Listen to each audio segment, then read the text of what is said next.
Welcome to your custom-tailored deep dive. You know when you pull out your phone and, click a payment button or pull down to refresh a weather app? Right, it feels super contained, like it's just happening right there in your hand. Exactly. It feels like this instant closed loop just inside your device. But, you're actually triggering millions of invisible conversations happening at light speed across the entire globe. Oh yeah, it is a massive web of chatter. And today, we are decoding the exact language of those conversations. Mm.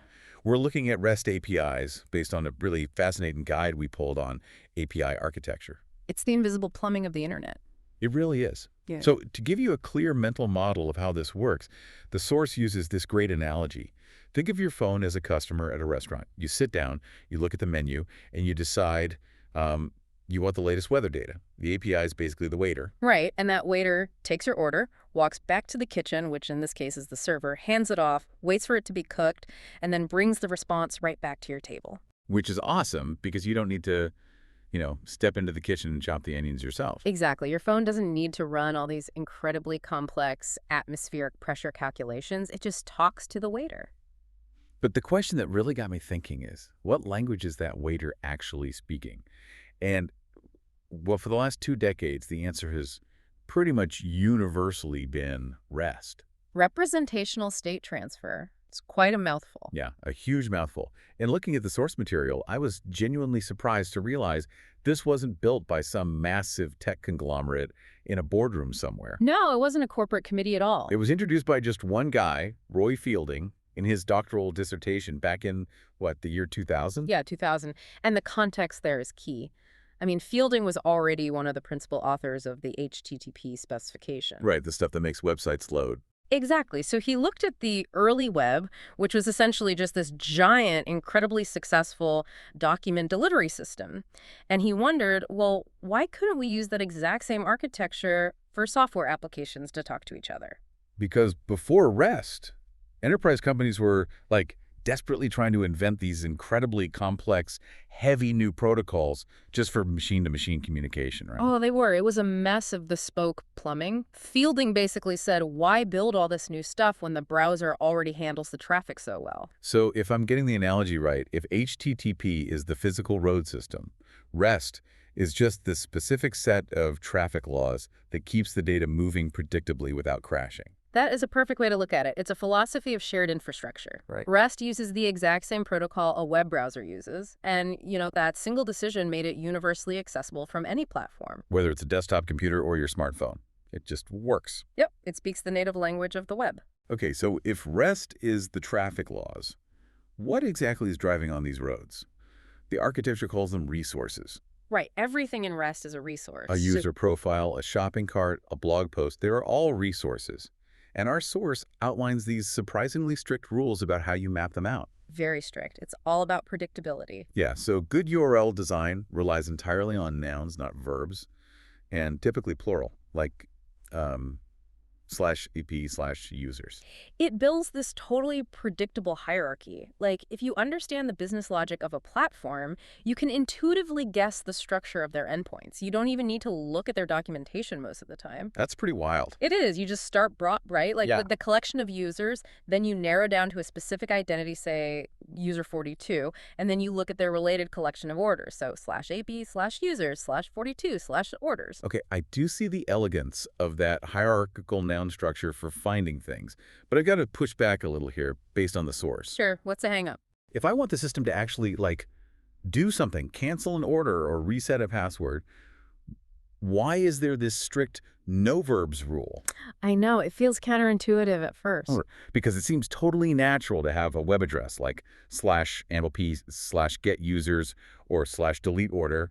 If my URL is just a destination noun, how does the server actually know what action I'm taking? Ah, well, that's the genius of it. The verbs are already built into the HTTP protocol itself. Oh, right, the underlying roads. Exactly. The infrastructure has standard actions built right in.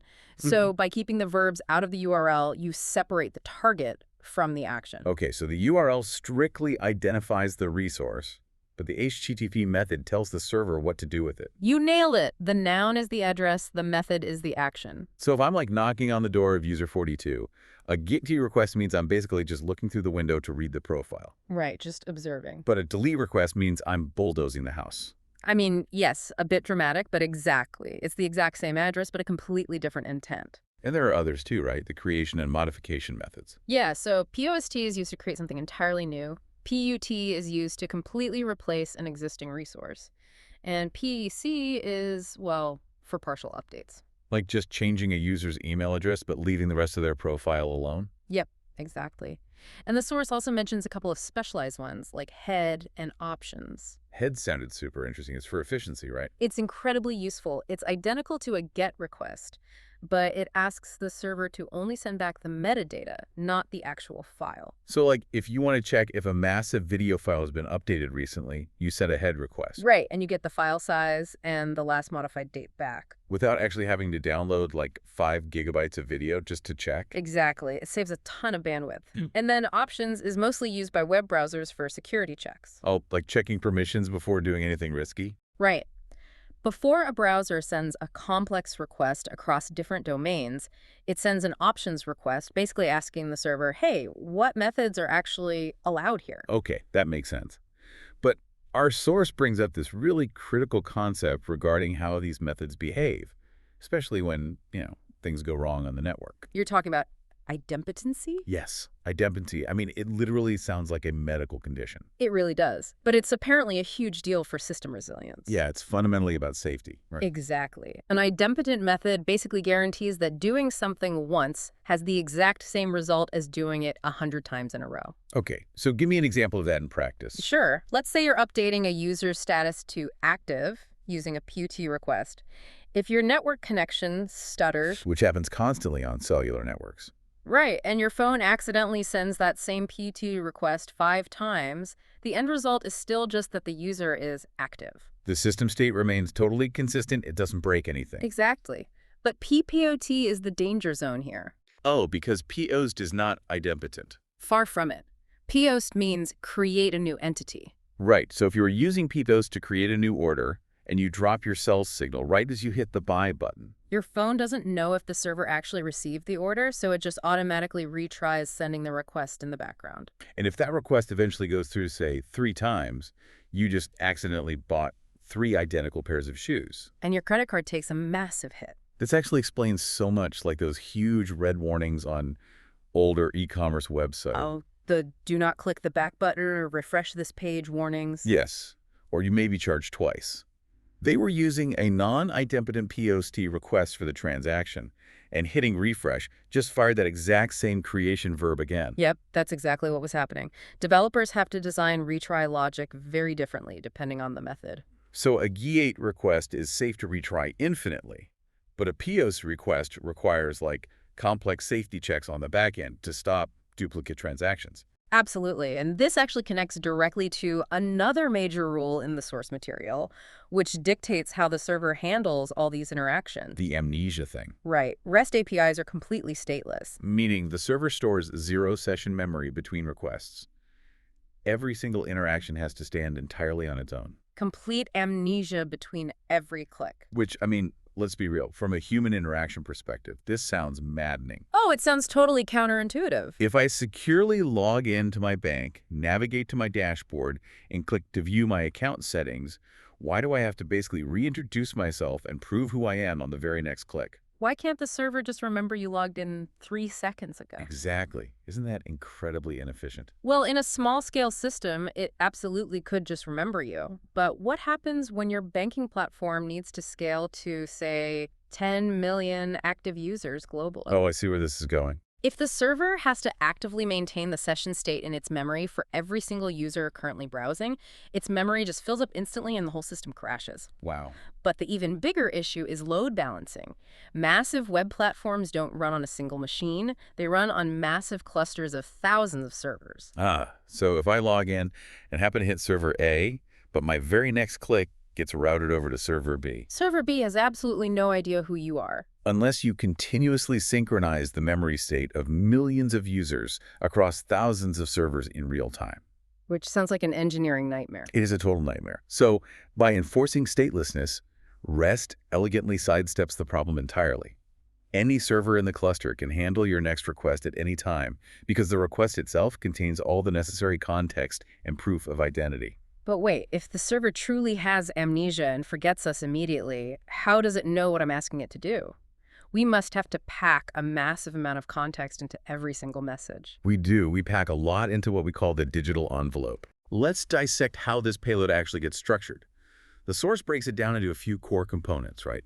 The URL, path parameters, query parameters, headers, and the body. And those parameters are where developers actually get into pretty heated debates about best practices. Yeah, our source was pretty strict about this. It says you should use path parameters for identity, like the 42 in the /users/42, but leave query parameters strictly for filtering, sorting, or pagination. That's the ideal way to do it. So why do developers blur the lines there so often?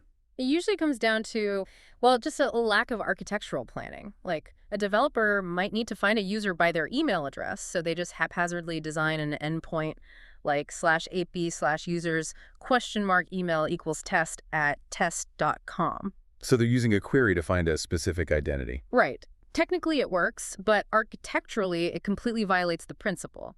An email address in that context is a specific identifier, not a filter for a larger list. So it should ideally be part of the path or just handled differently. Exactly. Query parameters should act as modifiers to a collection, not identity tags. Okay, so the path is basically the permanent street address on the digital envelope. And the query parameters are the special delivery instructions like leave it on the back porch or only deliver the boxes marked urgent. That's a great analogy. And then we have the headers, which carry the metadata. Things like the authorization token or the content type. The headers operate a lot like a security clearance badge and a customs declaration combined. How so? Well, infrastructure layers like API gateways or web firewalls will intercept the request, read those headers, and outright reject unauthorized traffic before the core application server even sees it. Oh, so it prevents the core system from just being totally overwhelmed by bad actors. Exactly. It's your first line of defense. And then finally, the body contains the actual payload, the real data you're submitting. The contents of the box. So the server processes this envelope and sends back a response, which heavily relies on status codes. Our source lists, the 200 series for success, the 400 series for client errors, and the 500 series for server errors. They are a crucial communication channel. A developer essentially uses a 400-level error to argue with the client application. To argue with it. Yeah, like a 400 bad request might mean the payload is just missing a required field. A 401 unauthorized means you forgot your ID badge. And a 403 forbidden. That means you have your badge, but you don't have the admin rights to do what you're trying to do. It forces the client developer to go back and fix their code. That makes sense. I've also heard of developers using 404 not found, not just for broken links, but actually for security. That's a really great point. If a malicious user is probing your API for vulnerabilities and they request a sensitive resource they shouldn't even know exists, Returning a 403 forbidden basically confirms that the resource is there, right? exactly, it gives them a clue. But returning a 404 not found completely masks its existence. It's a clever trick. Wow, that's smart. Whereas a 500-level error is the server basically admitting fault. Oh yeah, a 500 internal server error is what triggers those midnight pager alerts for the DevOps team. The dreaded pager duty. Right. It means the client sent a perfectly valid request, but the server's database crashed or some background process just panicked. So you never want to return a 500 error for bad user input. Never. Because that pollutes your error logs and masks the real infrastructure failures. You'll have engineers waking up at 2 a.m. for a typo. Yikes. Okay, so we know how the envelope gets routed and how success or failure is communicated. But what language is the letter inside the box actually written in? In REST terminology, the body is called a representation. And if we're talking about the modern web, JSON JavaScript object notation is just the undisputed king here. It has completely dominated the API landscape. It structures data using incredibly lightweight key-value pairs and arrays, right? You have a key that says name and a value that says Ava. Super simple, very human readable. I'm really curious about the history here, though, because the source mentions older enterprise systems heavily relied on XML. Why did JSON beat XML so definitively? I mean, it couldn't have just been a coin toss. No, it definitely wasn't. XML is highly structured and relies on a rigid system of tags, much like HTML. Right. Large corporations loved it 20 years ago because you could define these strict schemas to validate every single piece of data before accepting it.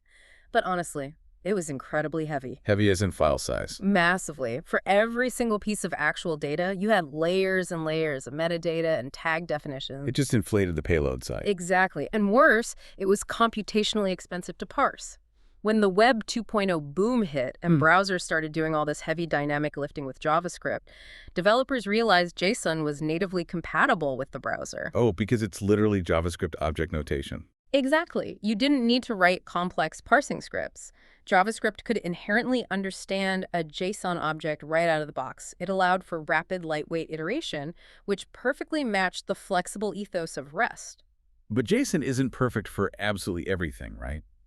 The guide mentions several other representation formats: form data, raw, binary, and GraphQL. Right, you have to use the right tool. Like if I'm uploading a high-resolution profile picture, trying to convert that raw image data into a text-based JSON format seems like it would just burn up processor power for absolutely no reason. Which is exactly why we use multi-part form data. Okay, how does that work? It allows a client to send standard text metadata like the name of the photo or the date it was taken, alongside raw, unencoded binary chunks of the actual image file, all within the exact same envelope. So it avoids the overhead of text conversion entirely. Yep, it's highly efficient for files. The one that really caught my eye in the source, though, is GraphQL. It's described as a query-driven request payload.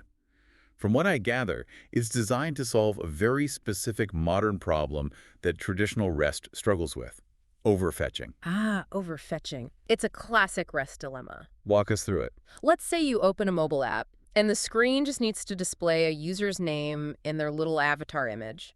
In a strict REST architecture, you hit the /AV/users/42 endpoint, and the server returns the complete representation of that user. So I get their name and picture, but I also get like their billing address, their account creation timestamp, their phone number, and a list of their recent login locations. All of it. All downloaded my phone just to show a tiny avatar icon on the home screen. That seems so wasteful. On a fast Wi-Fi connection, maybe that's fine. But on a spotty cellular network, downloading massive, unnecessary JSON payloads kills performance and completely drains battery life. So how does GraphQL fix that? GraphQL shifts the control. Instead of the server rigidly dictating the structure of the response, the client dictates it. Oh, interesting. Your phone sends a query payload that essentially says, here is exactly the shape of the data I need, return the name and the avatar URL, and absolutely nothing else. It's like going to that restaurant, and instead of taking the preset combo meal, you hand the waiter a highly specific list of ingredients. Just bring me the lettuce and one slice of tomato. That's exactly what it is. But wait, doesn't that break the strict noun-based resource rules of REST? Oh, it fundamentally alters the architecture. Really? Yeah.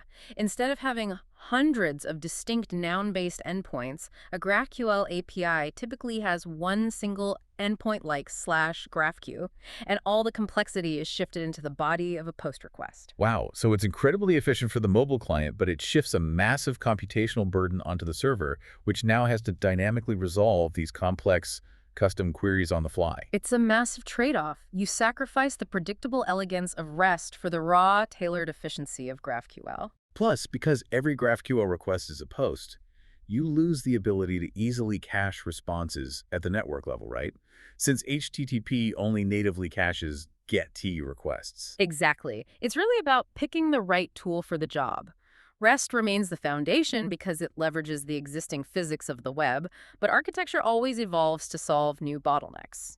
This entire ecosystem is just fascinating. I mean, we started with Roy Fielding looking at the document web and realizing the HTTP highways were already built. And we explored why APIs use hierarchical nouns for addresses, relying on the native HTTP methods to dictate the action without cluttering up the URL. Right. And then we dug into the high-stakes danger of non-idempotent PS requests and the forced amnesia of stateless servers that allow systems to scale globally without just melting down. Not to mention unpacking why the lightweight flexibility of JSON crushed XML while still leaving room for specialized tools like form data and GraphQL. Seriously, the next time you're swiping through a feed or hitting buy on a web store, you'll know exactly what's happening. It's not a closed loop at all. It's millions of these perfectly structured digital envelopes flying around the globe, negotiating data in literal milliseconds. You really do start seeing the matrix after a while. Well, you do. But, the source material leaves us with a really provocative thought about where this all goes next. Oh, lay it on me. So, REST APIs,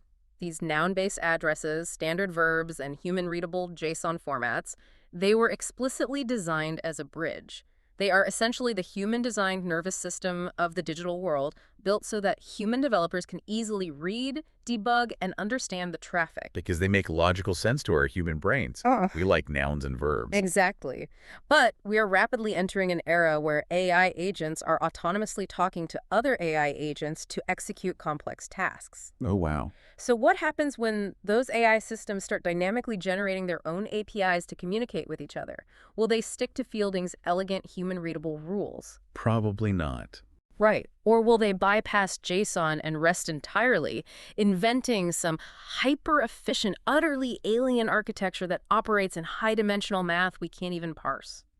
It really makes you wonder, if the waiter and the kitchen are both artificial intelligences, will they even bother translating the menu into a language we can understand? It's definitely something to ponder the next time you hit refresh. It really is. Huh. Thanks for joining us on this deep dive. We'll catch you on the next one.